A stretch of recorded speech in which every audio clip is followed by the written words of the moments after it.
بسم الله الرحمن الرحیم الحمد للہ والصلاة والسلام علی رسول اللہ وعلی آلہ واصحابہ اجمعین اما بعد۔ ناظرین کرام، السلام علیکم ورحمۃ اللہ وبرکاتہ۔ شرح الادب المفرد کے عنوان سے اس پروگرام کے ہمراہ ہم حاضر خدمت ہیں، اور امام بخاری رحمہ اللہ کی یہ کتاب کہ جس کا نام ہے الادب المفرد، اس کتاب کی شرح کے طور پر ہمارے سامنے یہ نیا باب ہے کہ جس کا نمبر ہے 37 اور جس کا عنوان قائم فرمایا ہے امام بخاری رحمہ اللہ نے، باب صلۃ ذی الرحم المشرک والہدیہ، یعنی انسان کے رشتہ داروں میں سے اگر کوئی مشرک ہے اس کے ساتھ صلہ رحمی کرنا اور اسے کوئی ہدیہ پیش کرنا، اس چیز کا کیا حکم ہے دین اسلام میں، اور اس بارے میں کچھ تذکرہ کیا گیا ہے اس باب میں۔ اور یہاں جو حدیث درج فرمائی ہے امام بخاری رحمہ اللہ نے اس عنوان کے تحت، اس حدیث کا نمبر اس کتاب الادب المفرد میں ہے 71، اور یہ ابن عمر رضی اللہ عنہما سے مروی یہ حدیث ہے۔ اور ناظرین کرام، اس سے قبل یہی حدیث ابن عمر رضی اللہ عنہما سے ہی ہم ایک باب تھا جس کا عنوان تھا بر الوالد المشرک، یعنی اگر کسی انسان کے والدین مشرک ہیں تو اب ان کے ساتھ بھی صلہ رحمی کی جائے، اور اس دنیاوی زندگی میں ہمیشہ ان کا ادب کیا جائے، عزت و احترام کا معاملہ کیا جائے، اور ہرگز ان کے ساتھ کسی بھی شکل میں کوئی بدسلوکی یا گستاخی کا معاملہ نہ کیا جائے۔ تو یہاں یہ جو حدیث ہے، چونکہ اس کا تعلق اس عنوان کے ساتھ بھی تھا جو کہ پہلے گزر چکا ہے، لہذا امام بخاری رحمہ اللہ نے وہاں بھی یہ حدیث درج فرمائی تھی، اور جو کہ ہم وہاں پڑھ چکے ہیں۔ اور یہ جو نیا عنوان ہے، نیا باب ہے کہ مشرک رشتہ دار کے ساتھ صلہ رحمی اور اسے کوئی ہدیہ پیش کرنا، اس باب کے ساتھ بھی اس حدیث کا تعلق ہے کہ جو اس کا مضمون ہے اس کی وجہ سے، لہذا امام بخاری رحمہ اللہ نے یہ حدیث یہاں دوبارہ اس باب میں بھی درج فرمائی ہے، اور ہم اس کی تفصیل میں جانے کی بجائے مختصر اس کی طرف اشارہ یوں کر دیں کہ ابن عمر رضی اللہ عنہما فرماتے ہیں کہ ان کے والد یعنی عمر بن الخطاب رضی اللہ عنہ نے ایک بار دیکھا کہ مسجد کے قریب یعنی مسجد نبوی کے قریب کوئی لباس فروخت کیا جا رہا ہے، اور جو کہ بہت ہی قیمتی اور عمدہ قسم کا لباس ہے، ریشمی لباس ہے۔ جب عمر رضی اللہ عنہ نے وہ لباس دیکھا تو عرض کیا کہ اے اللہ کے رسول، یعنی رسول اللہ صلی اللہ علیہ وسلم اور عمر بن الخطاب رضی اللہ عنہ دونوں ایک ساتھ چلے جا رہے تھے، تو عرض کیا کہ اے اللہ کے رسول، آپ یہ لباس خرید لیجئے تاکہ یہ قیمتی اور نفیس قسم کا لباس آپ جمعہ کے دن اور جب وفود یعنی مہمانوں کی آمد کا موقع ہو، مہمانوں کے استقبال کا موقع ہو، تو ایسے میں آپ یہ قیمتی لباس زیب تن فرمایا کیجئے، اس لیے آپ یہ خرید لیجئے۔ اور جواب میں رسول اللہ صلی اللہ علیہ وسلم نے یہ ارشاد فرمایا تھا کہ انما یلبس هذه من لا خلاق له، یعنی یہ لباس تو کوئی وہی انسان پہنے گا کہ جس کا کوئی نصیب نہیں ہے، یعنی جس کے نصیب میں جنت اور وہاں کی نعمتیں نہیں ہیں، لہذا وہ دنیا میں ہی یہ ریشم اور ریشمی لباس پہنے گا، آخرت میں اس کے لیے کچھ نہیں ہے۔ اور جب چند دن گزرے تو اسی جیسے کچھ لباس کہیں سے رسول اللہ صلی اللہ علیہ وسلم کے پاس پہنچے، تب انہی میں سے ایک لباس آپ صلی اللہ علیہ وسلم نے حضرت عمر کے پاس بطور ہدیہ بھجوایا،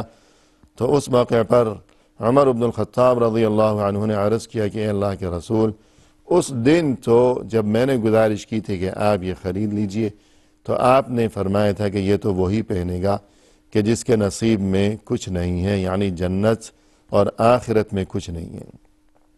اور آج یہ کیفیت ہے کہ آپ نے یہ خود میرے لیے ہدیہ بھجوایا ہے۔ تو آپ صلی اللہ علیہ وسلم نے ارشاد فرمایا کہ اے عمر، میں نے تمہارے لیے یہ اس لیے نہیں بھجوایا کہ تم اسے پہنو، بلکہ اس لیے بھجوایا ہے کہ تم اسے فروخت کر دو، یا یہ کہ کسی اور کو ہدیہ دے دو، کسی اور کو پہنا دو۔ اور تب عمر بن الخطاب رضی اللہ عنہ نے، ان کا ایک رشتے کا بھائی تھا جو کہ اس وقت تک مسلمان نہیں ہوا تھا، مشرک ہی تھا، آبا و اجداد کے پرانے دین پر تھا، اور جو کہ مکہ میں رہتا تھا، اور عمر بن الخطاب رضی اللہ عنہ اور یہ تمام معاملہ، یہ واقعات مدینہ میں پیش آیا۔ انہوں نے وہ لباس اپنے اس بھائی کو بطور ہدیہ بھجوا دیا، رشتے کے اس بھائی کو، تاکہ اس کی دلجوئی ہو سکے اور اس کا دل مسلمانوں اور دین اسلام کی طرف اس کے دل میں نرم گوشہ اور توجہ پیدا ہو سکے۔ تو اس سے ناظرین کرام یہ بات سمجھ میں آئی کہ اگر کسی کے رشتہ داروں میں کوئی مشرک ہے، غیر مسلم ہے، تو اس کے ساتھ صلہ رحمی کا معاملہ کرنا اور وقتاً فوقتاً اسے کوئی ہدیہ پیش کرتے رہنا، تو اس میں کوئی حرج نہیں ہے۔ ہاں البتہ شرط یہ ہے کہ دل میں اس بات کا احساس ہو کہ ہم اسے اچھا نہیں سمجھتے، اور جس باطل دین پر یہ قائم ہے ہم اسے بھی اچھا نہیں سمجھتے، لیکن اس کے باوجود یہ صلہ رحمی، یہ حسن سلوک اور یہ ہدیہ تحفے کا یہ معاملہ، نیت یہ ہو کہ یہ اس وجہ سے ہے کہ شاید یوں اس طرح ہمارے حسن سلوک سے متاثر ہو کر اسے ہدایت نصیب ہو جائے، کہ اسی کا فائدہ مقصود ہے کہ ہدایت نصیب ہوگی تو اسی کا بھلا ہے کہ اسے اللہ کے ہاں یہ ہوگا کہ جہنم سے نجات نصیب ہوگی، اور یہ کہ اس کی آخرت سنور جائے گی، جنت میں داخلہ نصیب ہوگا۔ تو اس کی بھلائی کی خاطر انسان اس نیت کے ساتھ کہ شاید اسے ہدایت نصیب ہو جائے اور اس کے دل میں دین اسلام کی طرف توجہ پیدا ہو، رغبت پیدا ہو، اس نیت سے صلہ رحمی کرنا اور یہ کہ ہدیہ تحفے بھیجنا، یہ درست ہے، یہ جائز ہے، اس میں کوئی قباحت نہیں ہے۔ ورنہ یہ کہ انسان بس دوستی رکھے ان لوگوں کے ساتھ اور دل میں کوئی احساس ہی نہیں ہے کہ ہمارا کیا دین ہے، ان کا کیا دین ہے، اور یہ احساس ہی مٹ جائے تو پھر یقیناً یہ بات تو غلط ہی کہلائے گی۔ اور اس کے بعد ناظرین کرام یہ آگے باب نمبر 38 جس کا عنوان ہے باب تعلموا من انسابکم ما تصلون به ارحامکم۔ امام بخاری رحمہ اللہ نے یہ عنوان قائم فرمایا جس کا مطلب یہ ہے کہ تم اپنے نسب کے بارے میں، یعنی اپنی جو قرابت داریاں ہیں، قریبی رشتہ دار ہیں، ان کے بارے میں معلومات حاصل کرتے رہا کرو، تاکہ معلومات حاصل کرنے کے بعد تم اب ان قریبی رشتہ داروں کے ساتھ صلہ رحمی اور حسن سلوک بھی کر سکو۔ یہاں ایک اثر ہے جس کا نمبر ہے 72۔ فرمایا کہ عن جبیر بن مطعم انه سمع عمر بن الخطاب رضی اللہ عنہ يقول على المنبر تعلموا انسابكم ثم صلوا ارحامكم والله انه لا يكون بين الرجل وبين اخيه الشيء ولو يعلم الذي بينه وبينه من داخلة الرحم لأوزعه ذلك عن انتهاكه۔ جبیر بن مطعم رضی اللہ عنہ جو کہ خود بھی صحابی ہیں، یہ فرماتے ہیں کہ انہوں نے ایک بار، یعنی میں نے ایک بار عمر بن الخطاب رضی اللہ عنہ کو منبر پر یوں کہتے ہوئے سنا، یعنی یہ دونوں ہی صحابی ہیں، تو ایک صحابی جبیر بن مطعم نے دوسرے صحابی عمر بن الخطاب رضی اللہ عنہ کو منبر پر یوں ارشاد فرماتے ہوئے سنا، یعنی منبر پر مطلب یہ کہ عمر بن الخطاب رضی اللہ عنہ کی جب خلافت کا زمانہ چل رہا ہوگا، جب وہ خود خلیفہ وقت ہوں گے، اس زمانے میں کہ جب وہ منبر پر تشریف فرما تھے، خطبہ دے رہے تھے، تو میں نے انہیں یوں کہتے ہوئے سنا تعلموا انسابکم ثم صلوا ارحامکم، یعنی لوگو تم اپنے نسب کے بارے میں، یعنی جو تمہارے قریبی رشتہ دار ہیں، جن کے ساتھ نسب کا تعلق ہے، جن کے ساتھ خونی رشتے کا معاملہ ہے، اس بارے میں معلومات حاصل کرتے رہا کرو۔ کیوں؟ اس لیے معلومات حاصل کرتے رہا کرو کہ ثم صلوا ارحامکم، تاکہ تم ان کے ساتھ یعنی اپنے قریبی رشتہ داروں کے ساتھ صلہ رحمی کا اور حسن سلوک کا معاملہ کر سکو۔ کہ صلہ رحمی تو ضروری ہے، یہ تو دین کا حصہ ہے، یہ بہت بڑی اور اہم ترین عبادت ہے کہ جیسے نماز پڑھنی ہے ضرور، اور روزہ رکھنا ہے ضرور، اور حج ہے اور زکوٰۃ ہے، تو اسی طرح صلہ رحمی بھی دین کا ایک حصہ ہے اور شریعت کا ایک شعبہ ہے، تو صلہ رحمی تو ضرور کرنی ہی ہے بہرحال۔ تو اب اگر انسان کو اس بارے میں علم ہوگا کہ یہ فلاں شخص میرا رشتہ دار ہے، تبھی تو وہ اس کے ساتھ صلہ رحمی اور حسن سلوک کر سکے گا۔ اور اگر اسے خبر ہی نہیں کہ اس کے ساتھ بھی میرا کوئی رشتہ ہے، یا یہ کہ میرے رشتہ دار کون کون لوگ ہیں کوئی خبر ہی نہیں ہے، بالکل بے خبر ہے، غافل ہے اس سلسلے میں، تو پھر وہ یہ فرض یعنی صلہ رحمی کا یہ فریضہ اور یہ عبادت کس طرح انجام دے سکے گا؟ یہ تو اللہ کی طرف سے حکم ہے، اور اس حکم کی تعمیل تبھی ممکن ہو سکے گی کہ اگر خبر تو ہو کہ میرا رشتہ دار ہے کون۔ اور جس طرح کے یہ فقہی اصول ہے کہ علماء فرماتے ہیں کہ ما لا يدرك الواجب الا به فهو واجب، یعنی ایک کام ہے جو کہ واجب ہے، جو ضروری ہے، دین اسلام میں ضروری ہے یہ کام، لیکن یہ کام انجام دینے کے لیے پہلے ایک اور کام کرنا پڑے گا۔ یہ کام ہم کریں گے تب اس واجب تک ہم پہنچ سکیں گے، یہ کام کیے بغیر وہ کام کرنا ممکن ہی نہیں ہے۔ لہذا اب اس کا مطلب یہ ہوگا کہ یہ کام بھی واجب ہے، کہ اسے کیے بغیر جب ہم وہ واجب اس پر ہم عمل نہیں کر سکتے، تو جس طرح وہ واجب ہے تو اب یہ کام بھی واجب ہے کہ ہم یہ انجام دیں ضرور، اس لیے کہ یہ انجام ہم دیں گے تبھی ہم اس واجب پر عمل کے قابل ہو سکیں گے۔ تو مقصد یہ ہوا کہ صلہ رحمی ضروری ہے، واجب ہے، لیکن صلہ رحمی کے لیے پہلے اس چیز کا علم اور آگاہی بھی ضروری ہے کہ خبر تو ہو انسان کو کہ میرا رشتہ دار کون ہے، اس کے بعد وہ صلہ رحمی کرے گا۔ تو اس سے یہ بات سمجھ میں آئی کہ رشتہ داروں کے بارے میں معلومات حاصل کرنا اور آگاہی رکھنا، خبر رکھنا، یہ بھی واجب ہے، ضروری ہے، اس لیے کہ خبر ہوگی تبھی تو صلہ رحمی کا جو حکم ہے اس پر عمل کیا جا سکے گا۔ تو عمر بن الخطاب رضی اللہ عنہ نے اسی چیز کی طرف توجہ دلاتے ہوئے اور اشارہ کرتے ہوئے یہی ارشاد فرمایا منبر پر بیٹھے ہوئے خطبے کے دوران کہ تعلموا من انسابکم ثم صلوا ارحامکم، کہ لوگوں اپنے نسب کے بارے میں، اپنے قریبی رشتہ داروں کے بارے میں معلومات حاصل کرو، خبر رکھا کرو،